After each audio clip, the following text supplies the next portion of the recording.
Uh, Good evening. Welcome to our PUYA Professional Organization of Iranian-Americans monthly lecture series. I would like to extend my profound appreciation and gratitude to our learned scholar and distinguished speaker, Mr. Bijan Elahi, for whose presence I am indebted to Dr. Bijan Elahi, one of our board members. I also like to thank, ladies and gentlemen, our PUYA sponsors and donors and the members of the board of PUYA.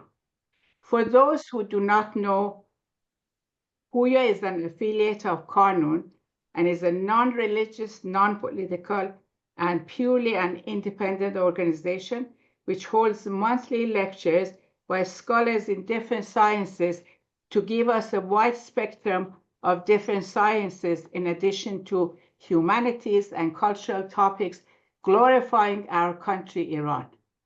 All the PUYA lectures are in English so that the American and international professionals and young Iranian Americans who unfortunately do not know Farsi be able to participate. Our speaker for tonight is Mr. Bijan Elahi. And Mr. Bijan Elahi was born in Iran. He did his elementary and high school education in Iran. He went to Alborz High School, and that's why he's such a scholar. Then he came to the United States and received his BS in aerospace engineering from Iowa State University, and then he received his MS in electrical engineering from Washington University. And Mr. Elahi has worked in risk management for medical devices for over 30 years at the largest medical device companies in the world, as well as small startups. He is a technical fellow and an affiliate professor at Drexel University. Mr. Elahi is a lecturer at Eindhoven University of Technology in Netherlands, where he teaches risk management to doctoral students in engineering.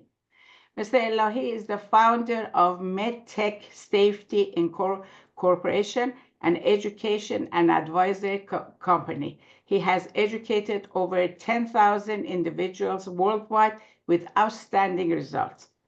Mr. Elahi is a frequently invited speaker at international professional conferences and is also a contributor to ISO 14971, the international standard on the application of risk management to medical devices. He's the author of the best-selling medical book, Safety Risk Management for Medical Devices, published by Elsevier Publishing. Mr. Elahi, it's our distinct honor to have you as a speaker tonight, and we are very glad that you accepted our PUYA's invitation and Kanoon's invitation, and thank you so much for joining us tonight. And please start. We are all ears. Thank you very much, Dr. Varzagar. I'm going to share my screen. So my name is Bijan Elahi. I'm delighted to be speaking to you today about risk management and its application. As Dr. Varzagar said, this is going to be in English, although I can't speak Persian, but most of the technical language is not translated in Persian, so it's really best if the lecture was in English. The presentation is designed for the general audiences, and it's not very highly technical. It should be both fun and educational. During this presentation, I'll ask a few questions and ask you to type your answers in the chat. So if you could open your chat and have it ready, there will be a few questions. And then at the end, also, there will be a Q&A session where you can ask me questions. I started my career in aerospace. I worked in aviation and then later at NASA and the Near Earth Orbit projects, specifically on the space shuttle program. About 30 years ago, I transitioned to medical device industry. And what caused my transition was that aerospace had been involved with system safety for about 80 years. But the medtech industry was young and wanted to take advantage of the knowledge and system safety experience from aerospace. Over these years, I've done product development. Most of the products that I've developed have been class 3 implantable devices, such as implantable pacemakers, defibrillators, and a deep brain stimulator for Parkinson's disease. I also designed a kidney dialysis system for peritoneal dialysis. I'm based in Florida, but I teach worldwide and also do advice. Risk management is my passion. That's all I do. And as Dr. Barzagash said, I've trained over 10,000 people worldwide, including some in Iran. And currently, I also teach 3 universities. 2 of them were mentioned, the Eindhoven University of Technology and Delft University of Technology.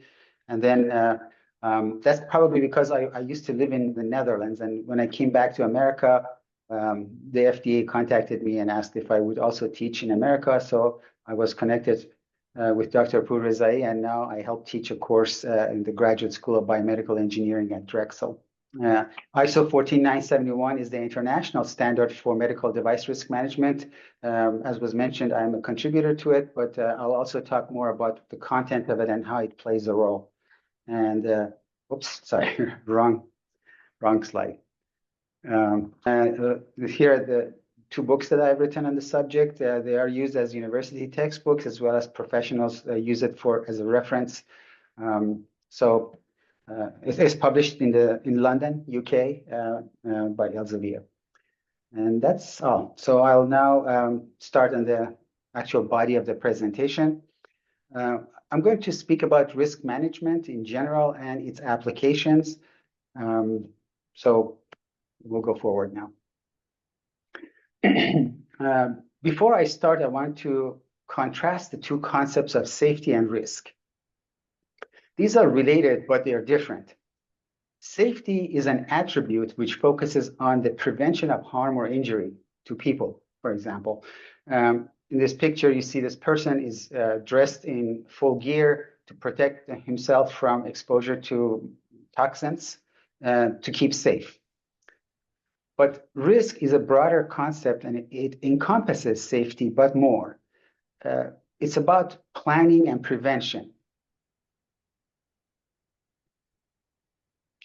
As I go through this presentation, you will learn more about both concepts. However, I want to point out that because my background is in medical technology, my presentation will have a slant in that direction.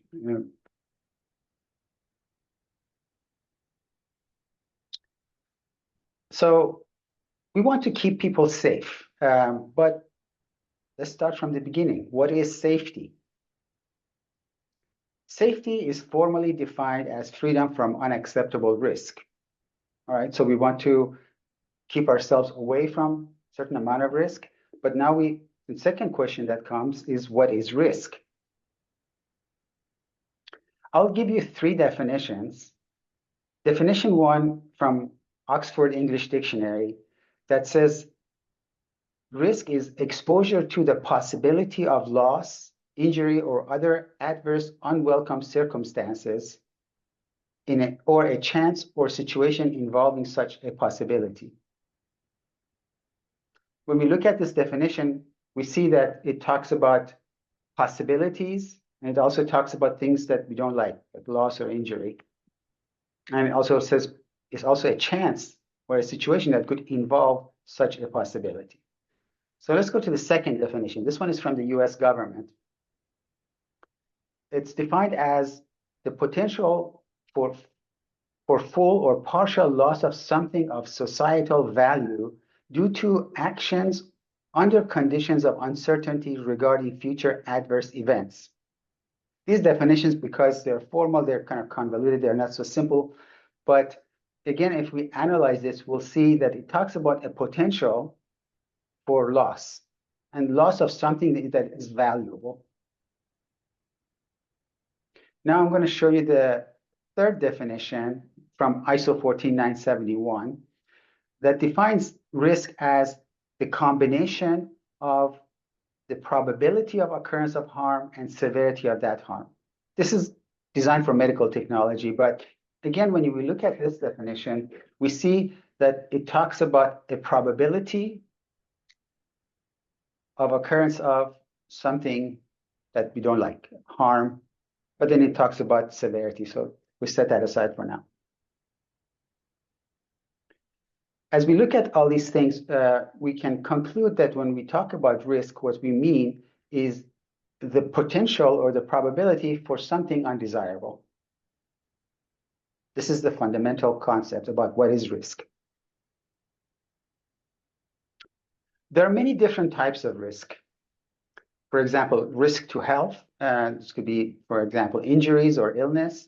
We have financial risks, probability of losing money. We have business risk, the potential for losing customers or business share. In project management, when they talk about risk, they mean risk to the project. Can the project be late? Can the project be over budget? We have military risk, the potential for a defeat. There are political risks. For example, the possibility of losing an election. There are interpersonal risks even, for example, when you in relationships and more. There are many, many kinds of risk. So when you hear the word risk, you have to first understand the context and who is talking, because it could mean very different things. In my world of medical technology, I focus on risk to the health of people.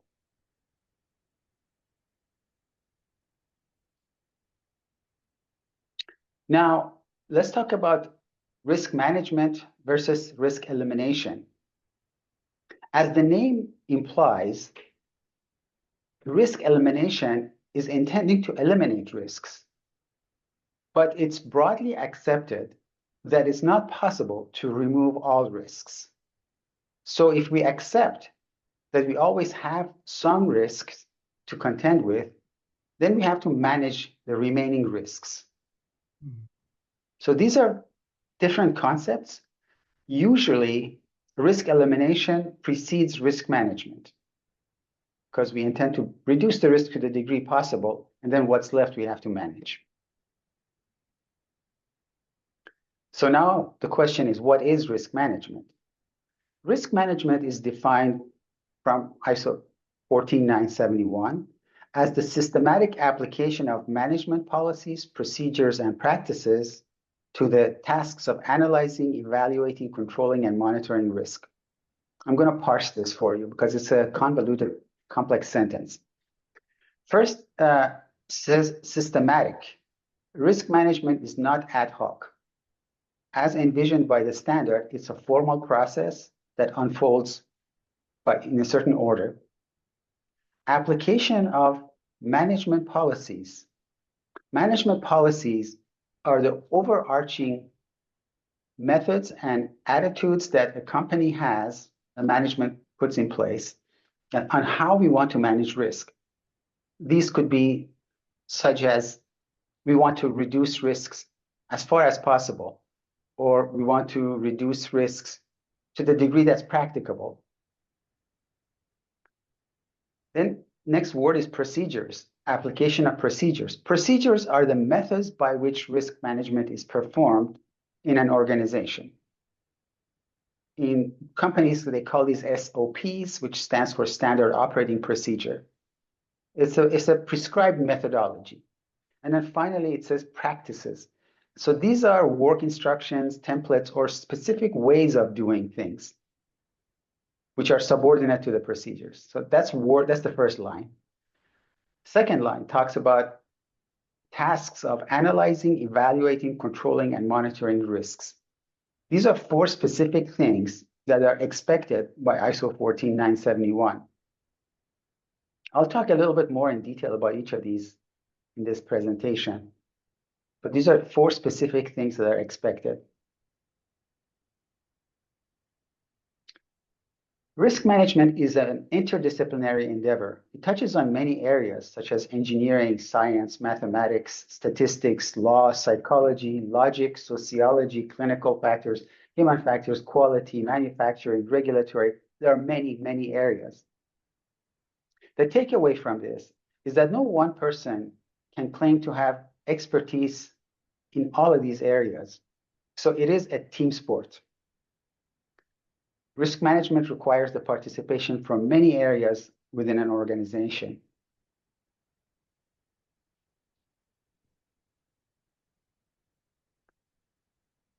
Life is all about risk. Everything that we do has a risk. Whether you drive, you swim, you eat, even dating, they all have risks. Risk management fundamentally is about risk reduction and balancing of risk versus benefits. Initially, we try to reduce risks. When you sit in your car and wear your seatbelt, you're trying to reduce risk in case of a crash. When you put on sunscreen before you go into the sun, you're trying to reduce risk of cancer by reducing the exposure to UVs. If you sniff your food before you eat it, you're trying to reduce risk so that if the food is spoiled, you don't eat it. The next thing that we do is balancing the risks versus benefits. So as we embark on an activity, we know deep inside that there is still some risk. When you go to lay on a beach, even with sunscreen, you know that there are still some UV rays that are going to get through and get to you. But in your mind, you evaluate that risk versus the benefit that you're going to receive by being on the beach and enjoying the space.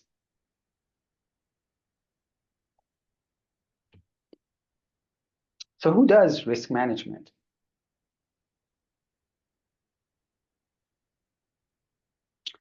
Risk management is natural and intuitive. Even early day cavemen did risk management. Let me illustrate this picture for you. A hungry caveman sees a tree loaded with fruit. He checks the fruit to see, is this the kind of fruit that I can eat? He estimates whether the fruit is ripe enough. And then he looks at the quantity of fruit. Is that enough to fill me? Once he establishes the benefit, he notices this sleeping tiger there. Now that's the risk part. Now he needs to evaluate the risk. He checks to see if the tiger looks hungry or full. What's the probability that this tiger is going to wake up as he approaches the tree? If the tiger wakes up, would he be able to climb the tree fast enough to get away from the tiger? And if he can't, would he be able to beat back the tiger with his club? So he's doing all of these things intuitively in his mind. He's not even aware he's doing risk management, but he's doing it. The result of this process in his subconscious mind emerges as a feeling. If he feels that the benefits outweigh the risks, he feels courage. But if he feels that the risks outweigh the benefits, he feels fear. Our mind signals us whether the benefits outweigh the risks or not. Interestingly, even animals do risk management. The other day I was walking on a sidewalk and there was a crow on the edge of the sidewalk eating something. As I was approaching, the crow stopped eating and looked at me. As I was moving, it kept tracking me. And as I was getting closer, I noticed that it started to lower its body and open its wings. Obviously, it was getting ready to fly away. So he was evaluating my approach as the risk to his safety versus the food that he was eating on the ground as the benefit. As I saw that, I tried not to disturb him, so I walked as far away as I could to the other edge of the sidewalk and didn't look at him. I noticed that the crow didn't fly away. So the crow evaluated that the risk was not greater than the benefit. It was okay to stay put and eat the food. So as you can see, it's intuitive and inherent, but this is not formal risk management. Human beings are inherently not good at risk estimation because they use their qualitative capabilities, their feelings, to estimate risk. As humans, we have certain inherent cognitive biases. For example, the availability bias causes us to think the more easily something is recalled, the more likely it is. As a result, people tend to overestimate the likelihood of dramatic events that they have recently heard about or experienced, while underestimating more common yet potentially more dangerous risks. Imagine if you were going to go from your city to a nearby city that's maybe 400 or 500 miles away. You were going to catch a small hop flight. A few days before your trip, you hear about an airplane crash. Wouldn't that increase your perception of risk of flying? Because if driving is a feasible alternative, maybe you would say, well, I think I would feel better if I drove and I'm not to fly, because this is a dramatic event that happened recently. It's easy to recall. When statistically, you're far more likely to get injured in a car crash than in an airplane crash. I did an informal estimation of this by looking at highway safety data for highway deaths versus aviation deaths for 1 year, many years ago. And my estimate was that it was over 500 times more risky to get in a car than in an airplane.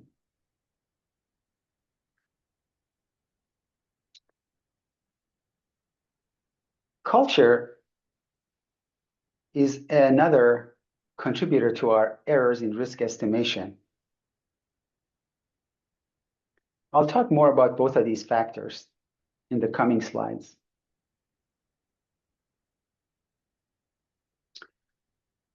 Risk management is an intellectual activity. There is input, there's processing, and there's output. The input may be wrong or deliberately false.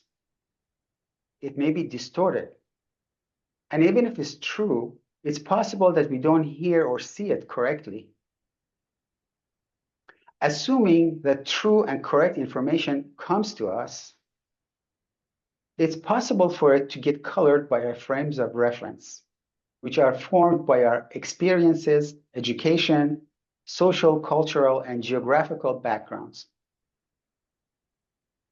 As we grow up, all the experiences collectively create a frames of reference through which we evaluate incoming information. One fun example, since most of you are Iranian, I want to mention this, is the word interesting. In Iran, if somebody invites you to dinner, or if, let's say you invite somebody to dinner and you ask them, how was the food? They would say, jaleb bud, interesting, right? Which is a compliment. But in America, the same word, interesting, could be an indirect way of disparaging the same meal. If you ask them, how was it? They may say, oh, it was interesting. You see, so the frame of reference in this case changes how we perceive it.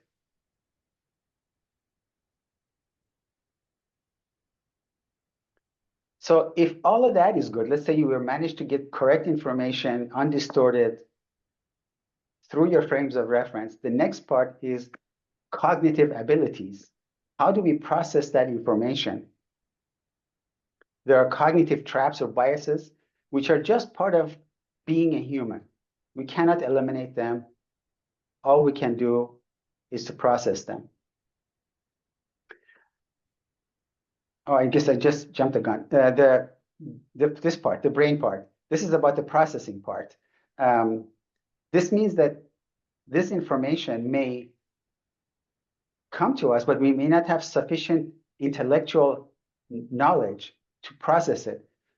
Let's say somebody gives you some detailed statistical information, but you don't have statistical education. That information can't be processed, even though it came through the frames of reference and the information was true and correct. And this last part was about the cognitive traps, which is, after all of that, you still have these cognitive traps which bias you in how you process the information. Now, finally, when we get through all of that, we might still get affected by peer pressure or group dynamics. For example, you might think that the safety risk of a particular action is high, but your peers could persuade you otherwise. Have you ever experienced daring by your friends? Imagine being in this situation. Your intuitive analysis tells you that this is dangerous. You're afraid of jumping. You feel the risk is too high. Then the first person jumps and seems to be okay. Wouldn't you feel that the risk is not quite as high as you thought? Now imagine your friends, the ones that are remaining, are urging you and daring you to jump. Wouldn't you feel more inclined to change your estimation of risk and jump? So our environment, our peers, organizations, and groups can also affect our decision-making on risk management.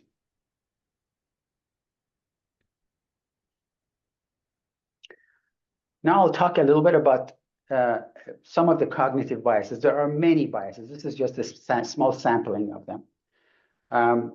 First one that I mentioned is availability bias, which is the tendency to overestimate the likelihood of events that are easier to remember, and vice versa. If they're harder to remember, we think they are less likely. Some of the things that affect this, one of them is the recency. Things that we have learned more recently would seem more probable. You can experience if you listen to the news. They repeat the same thing multiple times a day, maybe during multiple days. If you hear that enough times, you think it's more probable. Let's say there was a terrorist action. Maybe you start to feel more fear because you're hearing it every day, multiple times a day. The next part is the emotional charge. The higher the emotional charge on some experience, the easier it is to remember it and for longer. So something that makes you very excited or very fearful, they tend to stay with you longer. Therefore, they may appear more probable. And another one contributor to the availability bias is repetition. Lies that are repeated often are perceived as true. One of the masters of this was Joseph Goebbels, Minister of Propaganda for Nazi Germany, who proposed that if you repeat a lie often enough, it becomes accepted as truth. This concept highlights the manipulative power of repeated misinformation. And right now we are drowning in misinformation. Maybe you remember in the 1980s when people were afraid of being fat and they were told that if you don't eat fat, then you will get skinny. And remember the onslaught of fat-free everything? What they were doing, what food manufacturers were doing, were substituting sugars for fat to make the food palatable. As a result of that, type 2 diabetes and heart disease increased in America. The second one is about the law of small numbers. This is our tendency to overestimate the likelihood of random events happening based on a limited sample size. So imagine everything is happy, you're safe and feeling comfortable in your home, and then you hear from one of your neighbors that somebody broke into their home. One sample. Wouldn't that increase your sense of perception of risk? Or imagine you're going to buy a car. You have decided on a particular car model, you're all excited, you collect your money, you're going to the car dealership to buy your car. Just as you're about to enter the dealership, you see an angry person, red face, shouting and swearing, coming out of the dealership. You ask them what's going on, and they say, I bought this car, it's terrible, it's a lemon, I hate it, you should never buy this car. How does that affect your perception? Again, one sample. This is a human tendency that we base our knowledge and our estimations of risk on small numbers. Unfortunately, the newscasters do this a lot to us. You notice that they go interview one or two people on the street, but they don't tell you out of how many, right? It's really unfair for them to I think, interview these people because it makes it appear that these one or two people are embodying the whole society's knowledge and perceptions.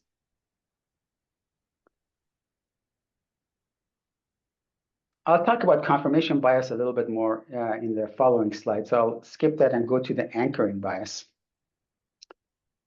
This is the tendency to rely too heavily on the first piece of information that we learned when making a decision, even if it's irrelevant or misleading.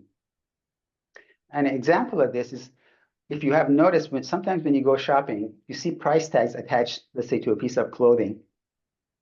On that price tag, you may see two prices, a large number and a small number. And then there's a red line drawn across the large number. And this whole thing is pre-printed. What are they doing? Clearly, the smaller number is the price, but why are they printing the large number on top? This is anchoring. This is to anchor your mind into thinking that the large number is the real price, and now you're getting a good deal.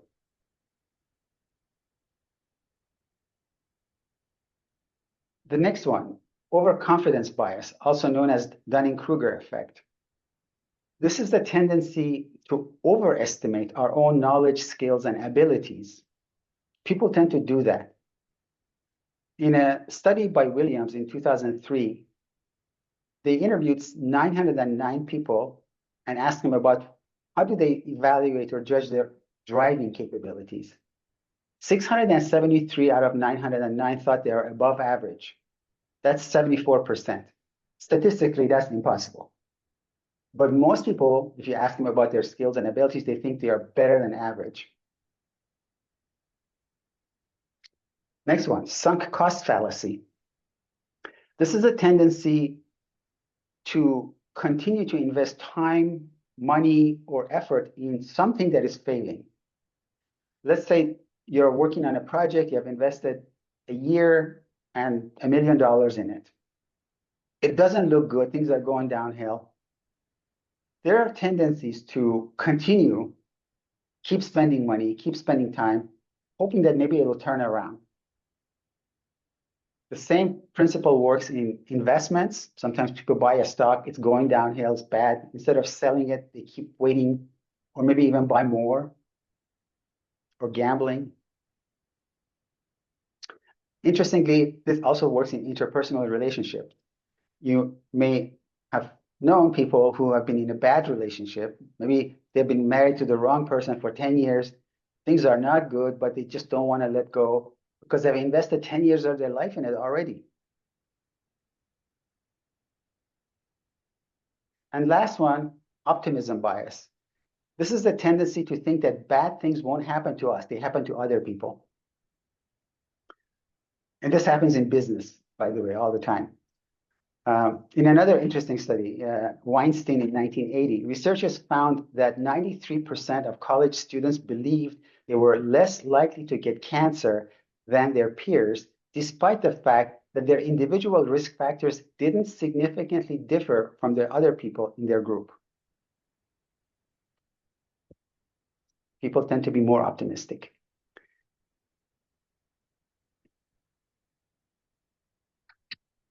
Okay, so I'm going to now talk about this one a little bit more, about confirmation bias. Of these biases, confirmation bias is an important one because it's so prevalent. This is the tendency to interpret new evidence as confirmation of one's existing beliefs or theories, and to ignore, dismiss, or forget refuting evidence. Imagine you go to a football game and the referee calls a foul on your team. Wouldn't you look for any reason why he's wrong? Now imagine the same referee calls a foul on the opposing team. You'd think, good call, let's not examine it too much.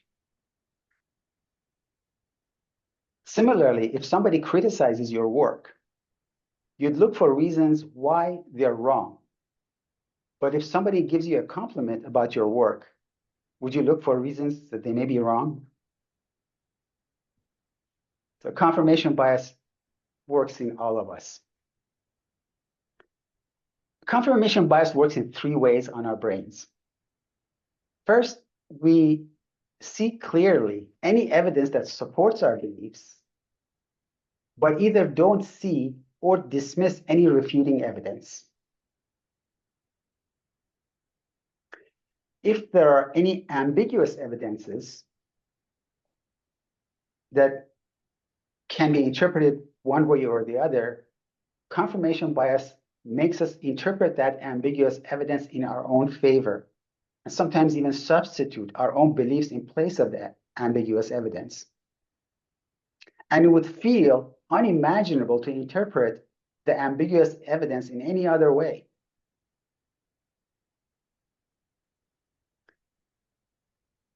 Again, back to personal relationships. Have you seen when somebody is in love, others may see faults and problems, but the person who's in love says, no, this is the perfect person. Anything that the person does wrong, the in-love person will not see. And if they see it, even they dismiss it. Or if it's ambiguous, they interpret it in a way that supports their belief that this is the right person.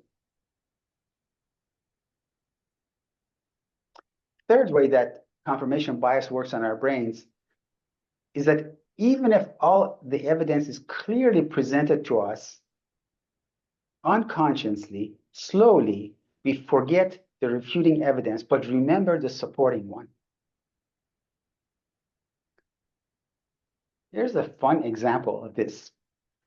Some years ago, the CIA released a report that had some parts that supported the left-leaning ideologies and some parts that supported the right-leaning ideologies. In the following day, the left-leaning publications printed their favorite sections of the CIA report, and the right-leaning publications did the same thing. This is very natural, but it created a strange effect of each side seeing the report as supporting their point of view.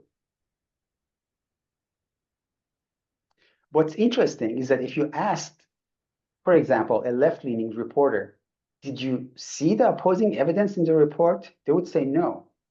And they wouldn't be lying. They literally don't see it.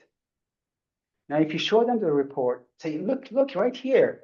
This is evidence in opposed to what you wrote. They would say, yeah, you're right. It's there. I see it now. Now, if you ask the same question from them a few months later, they will only remember the supporting evidence and they can't remember the refuting evidence. So the three ways that the confirmation bias works on us is by ignoring, dismissing, and forgetting.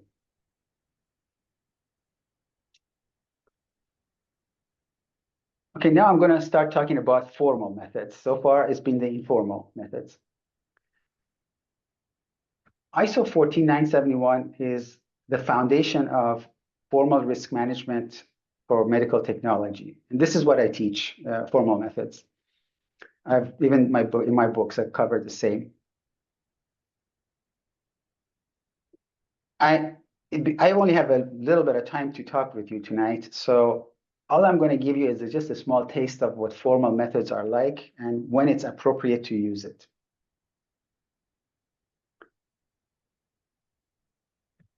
As I mentioned, ISO 14971 is the foundation of it. It's intended for medical technology, but it can be used for other areas as well. A little history about ISO 14971 is that it was created by the collaboration of representatives from 112 countries in the late 1990s. And it was first released in year 2000. So before that, in medtech, there was no standard method of doing risk management. People did whatever they thought was the right thing to do. The standard has been revised twice, and the third edition was released in December of 2019. It is used worldwide by companies who make medical devices. Organizations such as the US FDA have recognized this standard as the proper way to manage the risks of medical devices.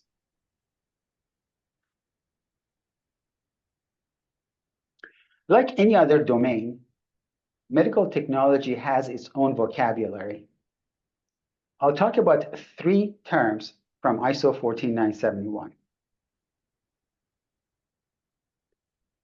Hazard, hazardous situation, and harm.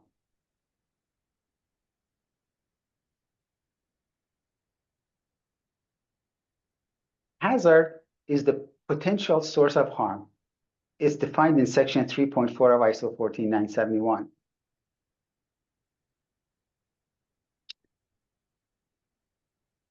It is the formal definition, but it's a bit ambiguous. How can you tell if something is a hazard?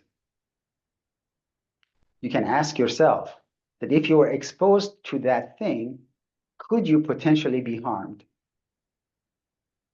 If the answer is yes, it's a hazard. If the answer is no, it's not a hazard.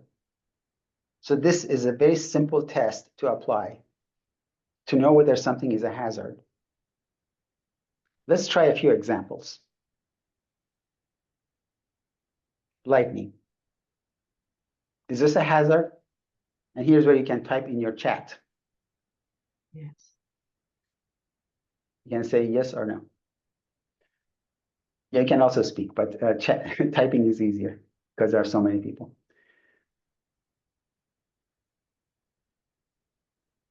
Yeah. Okay. I'm getting many yeses. Okay, this is a hazard. I agree. Now I'm going to show you. Good. Yes, more yeses coming in. Yeah. Second picture. What about this? Is this a hazard? Yes.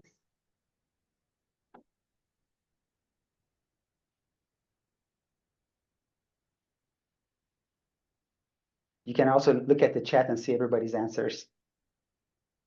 I'm getting a lot of yeses. Okay. One maybe. So I'm going to juxtapose and put these two together.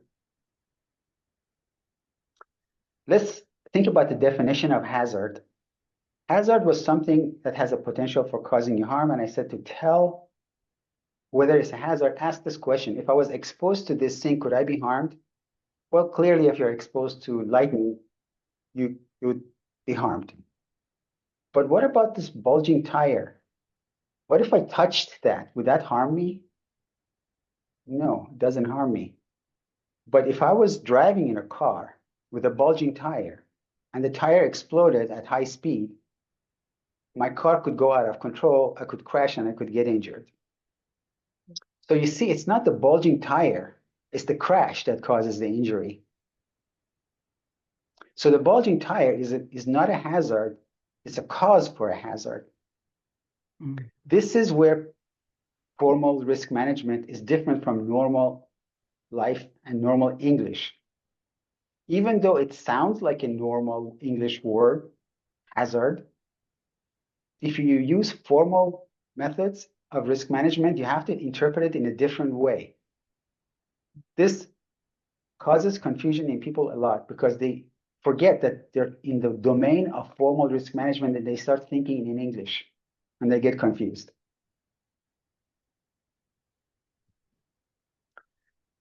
Here's another example. This is a surgical stapler. It's supposed to form a staple that's shaped like a B here. But sometimes it forms, it misforms or malforms a staple that looks like that. Is this staple a hazard? Is this malformed staple a hazard? Again, you can type your answers.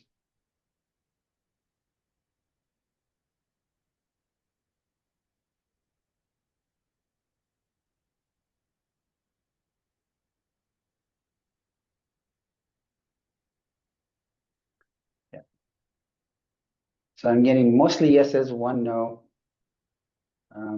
And the correct answer is yes. Again, if you apply the test, imagine you're a patient, your doctor has done surgery on you. They were going to close something, let's say some bowel or some blood vessel or something, and they used a staple and it was malformed. That part of your body would leak because the staple was not able to hold the tissue together. So this is a hazard. Now I'll go to the next term, hazardous situation. This is a circumstance, this is a formal definition. Circumstance in which people, property, or the environment is exposed to one or more hazard. So let's analyze this definition. It's a circumstance in which people, property, or the environment, something is or are exposed to one or more hazards. What we have here are two elements. One is the one or more hazards. So this is one element. The other element are the receivers of the hazards, people, property, or the environment. So to have a hazardous situation, you have to have both elements, both the hazards and the receiver of the hazard, or let's say a person, in case we care more about the human health and property or environment, but that's the human health for now. So you have to have a person and you have to have one or more hazards. Then you have a hazardous situation. If you eliminate either one, either the hazard or the exposure, you have no hazardous situation. And if there is no hazardous situation, there is no harm. This is a beautiful concept because the goal of medical technology is to deliver benefit but not harm people. Well, imagine if we were able to eliminate a hazardous situation, we will do no harm. Isn't that great? So I'm going to show you a picture too here. Here's a tray with some scalpels with contaminated blood on them. Somebody's holding the tray. Is this a hazardous situation? Yes.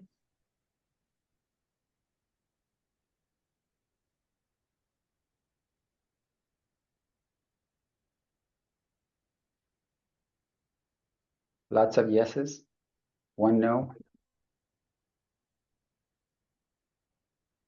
Okay. So it's a toss-up. I'm getting some no's, some yeses.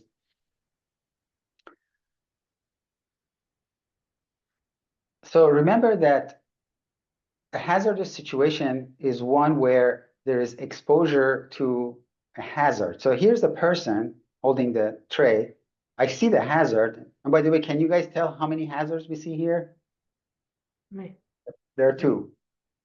You see three? I see two. Okay, tell me the third one. Tell me all three. Can you tell me? You know, since your audio is open. Oh, I see. You're counting the scalpels. No, no. The hazards, there are two hazards. One hazard is the sharps. So we have sharp objects. The other hazard is contaminated blood. So you have two hazards. Yeah. Yes. However, notice that the person is not contacted by either the sharps or the blood. This person is not going to be harmed. Remember, I said, if you eliminate either the exposure or the hazard, you have removed the hazardous situation and there's no harm. This person will receive no harm because neither the blood nor the sharps have touched the person. There's no contact. There's no exposure. And also gloves. Yeah. Now, again, in English, this would be a hazardous situation, right? In English, if you say, I'm just talking normal English, but in the language of risk management, this is not a hazardous situation. How about this one? Is this a hazardous situation? Okay.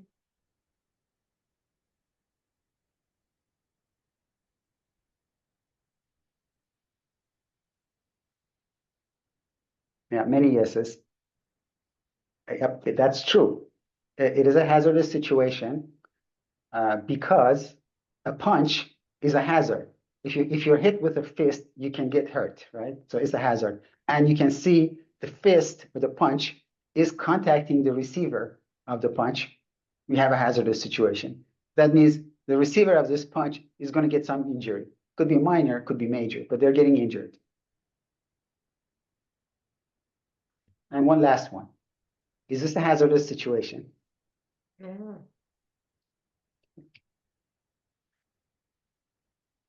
Yeah.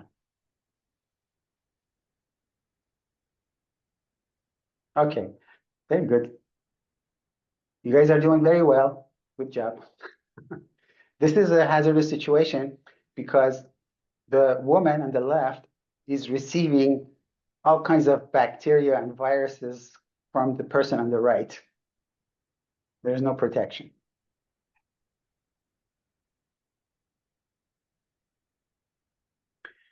These are the elements of formal methods of risk management. Step one, you have to do hazard identification. You have to know what are the hazards that you could potentially get exposed to, and what are the sequences of events that could lead you to a hazardous situation. There are usually steps that have to happen before you get to what we define as a hazardous situation.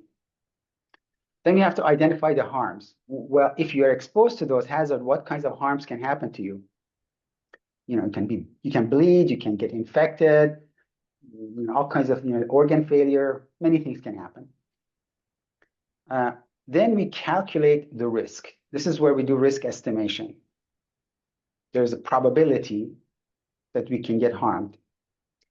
And then we do risk reduction. We do certain things. For example, in that picture of a bloody tray, you wear gloves to reduce the risk. If you don't wear gloves, chances are that maybe your finger would slip and touch the blood. Then you evaluate the risk. This is the process of measuring and comparing the estimated risk against acceptance criteria. Your answer may be that this risk is acceptable, or no, this risk is not acceptable.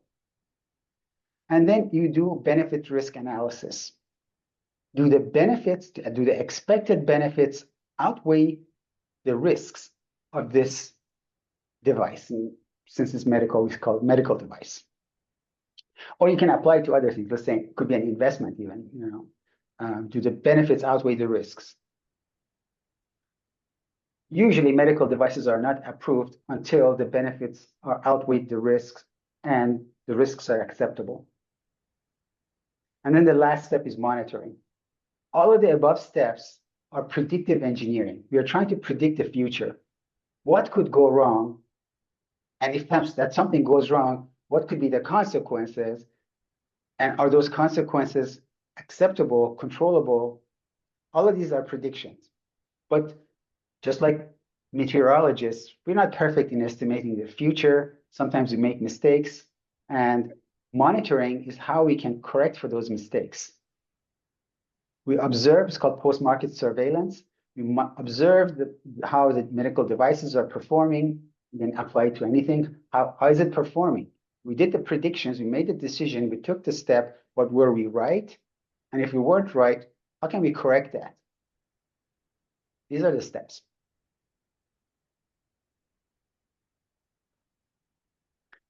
One of the requirements of ISO 14971 was to identify known and foreseeable hazards, as I mentioned in the previous slide. It's important not to miss any of the hazards, but a precursor to hazard identification is to know what a hazard is. There's a saying that the eye only sees what the mind understands.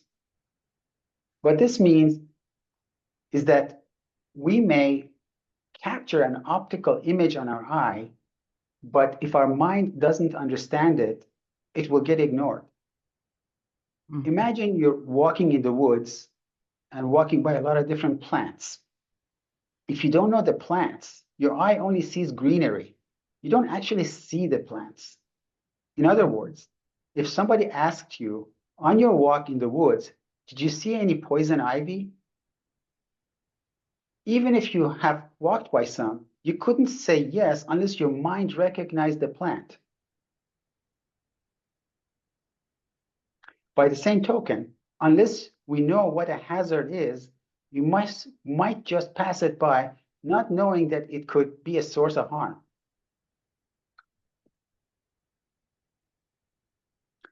All of this is to emphasize the importance of understanding the language of risk management and using it properly.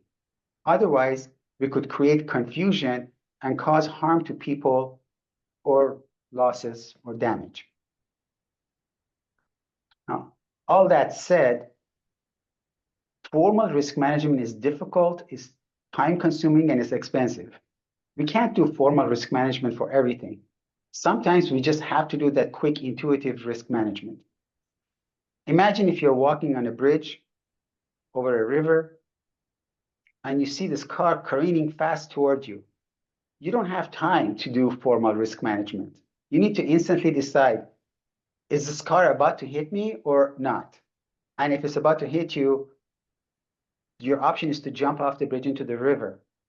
You just do it. It's instant. It's not formal risk management. So formal risk management is reserved for high stakes situations, life and death situations, maybe a war, large things. And I want to also touch on culture before I finish my lecture. Culture is an influencer on risk. But what is culture? Culture is how we see ourselves, the values we hold, the ways we communicate, and how we tell our stories. Culture helps us define who we are and how we see ourselves in the context of the industry and the communities in which we live and work. Culture implicitly underpins all of our decisions, so it does influence safety. ISO 14971 recognizes that top management plays an important role in creating a safety culture. Cultures are set by the top echelons of a company who can imbue the culture with attitudes, beliefs, and values that extol safety, or vice versa. If top management is cavalier and risk tolerant, that value permeates the whole company, and the products that come out of that company will be of higher risk than otherwise. You may have even noticed in some national cultures, people are more risk tolerant compared to some other cultures that are more risk averse.